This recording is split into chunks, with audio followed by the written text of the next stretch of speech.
Hello friends, this is C Anand Kasat, owner and director एकेज commerce academy. And जैसे कि आपको पता है कि फिलहाल जो दिसंबर 2022 सीए फाउंडेशन का जो रिजल्ट अनाउंस हुआ, and I am very proud to have all India rank 1 CA foundation Manisha Parik with us, and she scored a whooping score of 362 in her CA foundation exam. तो मनीषा हमारे साथ है। मनीषा जी, कैसे था आपका जिस दिन रिजल्ट आया उस दिन आपका एक्सपीरियंस कैसे था? काफी अच्छा था। सुबह से काफी डर लग रहा था, लेकिन जब रिजल्ट आया तो सारा डर वैनिश हो गया। एंड जब सबका जब फीडबैक आया तो काफी अच्छा लगा।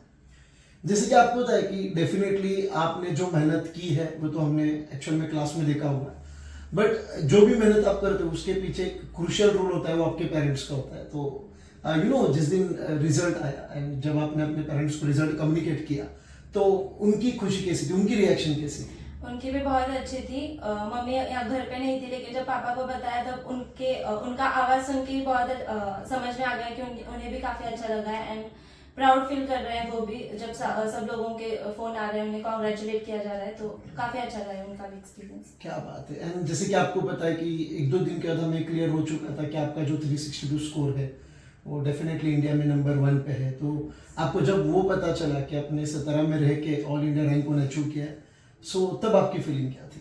तब भी बहुत अच्छा लगा था। लाइक AIR1 का सपना तो हर कोई सीए एस्पिरेंट देखता ही है, तो वो जब सच होता है तो काफी अच्छा लगता है। लाइक अचीव कर लिया है। इनिशियल स्टेज में जो एंट्रेंस एग्जाम है उसमें AIR1 लाना, लाइक ऐसा हमें बूस्टर मिलता है कि आगे की जर्नी शायद और आसान हो जाएगी।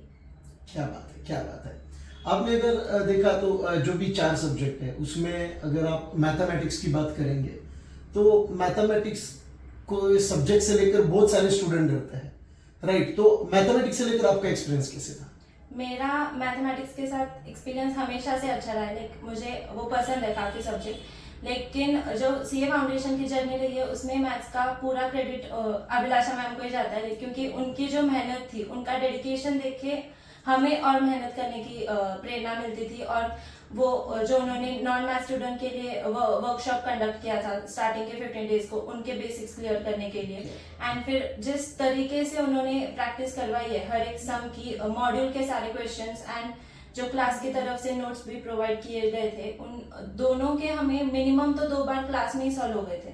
एंड जो मैंने एक्स्ट्रा टेस्ट पेपर सॉल्व किए थे तो उनसे काफी कॉन्फिडेंस बूस्ट हुआ। तो मैथ्स की प्रिपरेशन अच्छी हुई थी, लेकिन उसका क्रेडिट पूरा अभिलाषा मैम को जाता है। क्या बात है। And if I am not wrong, आपका मैथ्स का जो स्कोर है 94 है? Yes, right. Oh my God, 94 from 100। And जैसे आपको सबको पता है कि अगर हम आपकी सब्जेक्ट वाइज जर्नी देखेंगे, बिकॉज शायद आपका एक्सपीरियंस में भी आगे वाले जो भी सीए फाउंडेशन स्टूडेंट है पूरे इंडिया से, उनके लिए बहुत हेल्पफुल हो सकता है।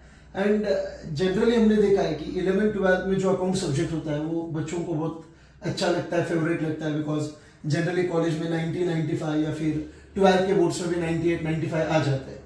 बट जब आप इस सब्जेक्ट को फाउंडेशन या फिर इंटरमीडिएट लेवल पे हम देखते हैं तो बच्चों का स्कोर ड्रास्टिकली ड्रॉप हो जाता है। मतलब बच्चे अचानक बोलते कि सर अकाउंट अचानक से बेवफा हो गया। बट अगर हम आपका स्कोर देखेंगे तो you scored a whooping score of 100 in accounts, जो बहुत रेयरली दिखता है सीए फाउंडेशन एग्जाम में। तो आपके अकाउंट की जर्नी कैसे थी?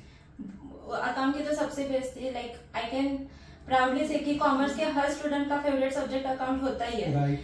11th-12th का बेस काफी हेल्प करता है, लेकिन अकाउंट का नजरिया बदलना, अगर बदल ले सीए स्टूडेंट फाउंडेशन में जब एंटर हो, तब वो अगर 11th-12th की ही तरह अकाउंट को देखे तो काफी आसान रह जाता है।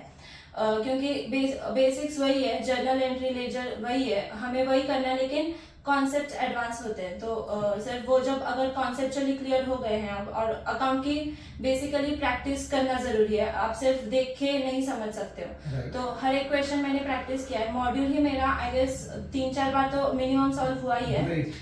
प्लस RTP MTP जब आप सॉल्व करते हो तो उससे काफी कॉन्फिडेंस बूस्ट होता है, लेकिन अगर आप पहले से ही डरना शुरू कर दोगे तो फिर नहीं हो पाएगा। गुड।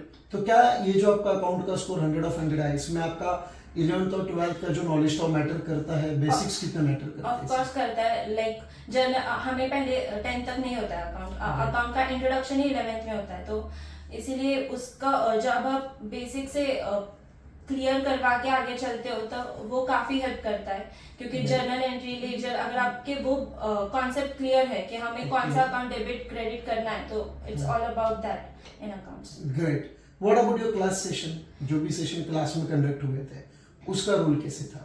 वो काफी अच्छा था, लाइक प्रॉपर आप करवा के लेते थे क्लास में क्वेश्चन सारे के सारे, लाइक आप पहले सॉल्व करते थे एंड देन हमें वो नोट डाउन करना रहता था, घर पे जाके वही क्वेश्चन जब हम फिर से सॉल्व करते हैं तो क्लियर और हो जाता है क्लियर, और डाउट्स जो आते हैं वो क्लास में ही सॉल्व हो जाते हैं, क्योंकि आप हर एक क्वेश्चन को इन डेप्थ क्लियर करवाते हैं।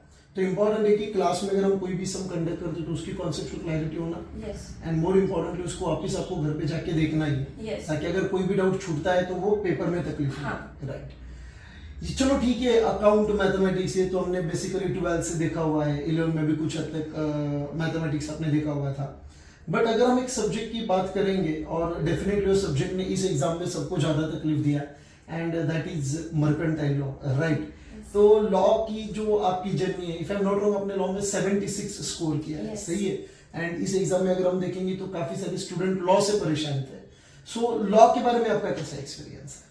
लॉ का शुरुआत से ऐसा था मन में कि नया सब्जेक्ट है, कैसे कोप अप होगा नहीं होगा, क्योंकि लीगल प्रोविजंस याद रखने पड़ेंगे, सेक्शन नंबर याद रखने पड़े थे, तो वो पहले दिन से ही ये थॉट था कि लॉ के लिए हमें ज्यादा मेहनत लगने वाली है। तो पहले दिन से ही मैं जब मैम सिखाती थी वो घर पे जाके 2-3 बार रीड करना एंड बाद में बुक्स क्लोज करके वो मन से लिखने की ट्राई करती थी हर एक क्वेश्चन, हर एक सेक्शन। तो इसलिए वो एट द एंड ऐसा हो गया था कि मुझे वो पार्ट ही लाइक लर्न ही हो गए थे, सारे प्रोविजन सारे सेक्शंस लर्न हो गए थे। एंड आरटीपी एमटीपी जब किए और पीआई क्वेश्चंस क्लास में भी मिले थे, वो सॉल्व करने से और कॉन्सेप्चुअल क्लैरिटी बढ़ती गई, एंड या पहले दिन से अगर आप प्रैक्टिस कर रहे हो तो नहीं जाता इतना डिफिकल्ट। Okay okay. पेपर था शॉकिंग, मेरे लिए भी काफी मेरा मोस्ट डिफिकल्ट लॉ ही गया था पेपर, और 40 की भी गारंटी नहीं थी, लेकिन आ गया। If I am not wrong उसी दिन अपना बात हुआ था, Yes. And guys she was like कि सर मेरे लिए लॉ इतना डिफिकल्ट है कि मुझे पता नहीं इसमें क्या होगा करके, बट जेन्युइनली अगर आप फर्स्ट डे से ऑनेस्ट मेहनत करते हो तो मुझे नहीं लगता है कि कोई भी चीज डिफिकल्ट है। जैसे कि लॉ का पेपर डिफिकल्ट होने के बावजूद भी इन्होंने 76 को जो स्कोर लाया, इट्स डेफिनेटली कमेंडेबल।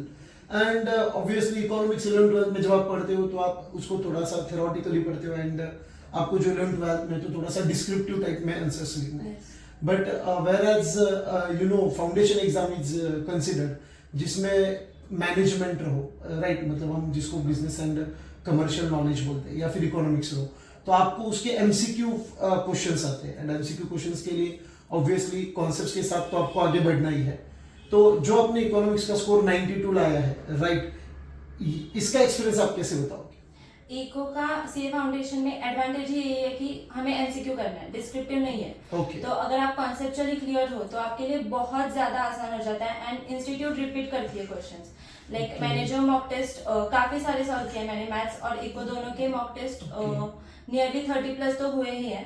तो जब वो करते हैं आपको समझ में आता है कि कौन से क्वेश्चंस मोस्टली आ रहे हैं, कौन से चैप्टर पे ज्यादा फोकस दिया जा रहा है, तो वो काफी हेल्प करता है। एंड कॉन्सेप्चुअली क्लियर होना इकोनॉमिक्स में बहुत ज्यादा इंपॉर्टेंट है, क्योंकि वो नहीं होगा तो आपको क्वेश्चंस नहीं समझ में आएंगे। लाइक जब अगर आपको पता ही नहीं है कि ये कर्व ऐसा क्यों है, यू शेप्ड या फिर एस शेप क्यों है, तो आप आंसर नहीं दे पाओगे उसका। इसीलिए कॉन्सेप्चुअल क्लैरिटी एंड प्रैक्टिस बहुत इंपॉर्टेंट है। मतलब आप ये मानते हो कि इकोनॉमिक्स का एमसीक्यू होना ये फाउंडेशन एग्जाम के लिए एडवांटेजियस है? यस। तो अगर आप उसको उस पर्सपेक्टिव से देखते हो तो शायद उसमें स्कोर करना आसान हो जाए। यस, क्योंकि 11th-12th डिस्क्रिप्टिव था, तो हमें वो इन द माइंड टेंशन रहता है कि हमें कुछ लर्न करना पड़ेगा। यहाँ पे वो नहीं है, अगर आप समझ गए हो अच्छे से तो लर्न कुछ करना है ही नहीं, तो वो इजी रह जाता है। ओके। जो क्लास के सेशन में अराउंड 2000 एमसीक्यूज डिस्कस हुए थे, यस, उसका कितने हद तक आपको एग्जाम में यूज बहुत बेनिफिट हुआ, क्योंकि उससे जब हम एमसीक्यू सॉल्व करते हैं तो एक्चुअल में समझ आता है कि ये कॉन्सेप्ट अगर बुक में ऐसा दिया है तो वो अप्लाई कैसे करना है। तो वो जब क्लास में आप डिस्कस भी करते थे एमसीक्यू, और जिस तरह से आपने कॉन्सेप्चुअल क्लैरिटी भी कराई है, उससे डेफिनेटली बहुत हेल्प हुआ है, क्योंकि क्वेश्चंस इजी लगने लगे थे आते हैं। ओके।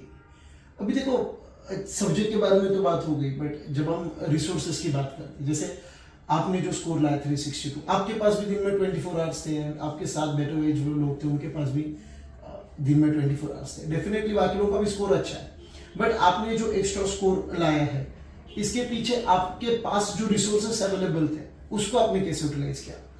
रिसोर्सेज डेफिनेटली सबके पास, अब सीए है तो रिसोर्सेज होगी, लेकिन उन्हें यूज करना आना चाहिए। अगर आपको ऐसा लग रहा है कि इसमें ये मटेरियल इससे शायद ज्यादा क्वेश्चंस ना आए तो वो इग्नोर करते चलो, लाइक एक बार अगर आपने रीड किया तो वो इनफ है।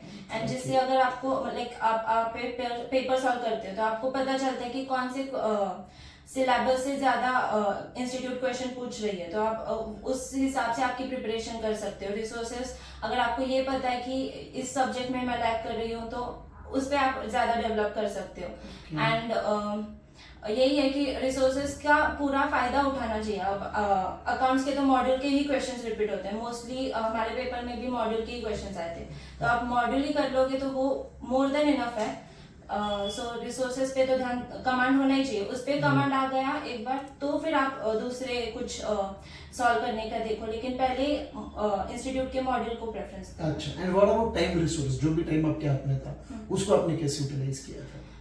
टाइम तो लाइक जब क्लासेस में था तो प्रॉपर यूटिलाइजेशन हो ही रहा था। एंड घर पे जाके मैं थोड़ा सा लाइक फ्री होने के लिए, थोड़ा सा फ्रेश होने के लिए टाइम पास करती थी, यूट्यूब पे कुछ देख लिया या वो कर लिया, एंड देन होमवर्क और लर्निंग पार्ट सारा कुछ करती थी। अराउंड 12 के आसपास। अच्छा, मतलब आपका ये कहना है कि यूट्यूब पे आप सोशल लाइफ भी एंजॉय कर रहे थे कुछ? थोड़ा बहुत यू नो जो स्टफ होता है थोड़ा वेब सीरीज बोलो, ये बोलो, वेब सीरीज का क्रेज नहीं है, लेकिन हाँ तारक मेहता है और अच्छा, मतलब इन शॉर्ट इतने सारे यू नो अपनी खूबी मेंटेन होने के बावजूद भी आपने इतना अच्छा स्कोर किया। हाँ, वो क्योंकि क्लास में आपने पूरे दिन किया ही है तो थोड़ा बहुत फ्रेश होना चाहिए। सही भी है, सही भी है, और ये बहुत सही पॉइंट है कि यू नो जब आप इतने हेक्टिक शेड्यूल से चलते हो तो आपको अपनी यू नो जो भी चीज़ें आपको थोड़ा सा मेंटली रिलैक्स करती है उसके ऊपर भी आपको काम करना इक्वली ज़रूरी है।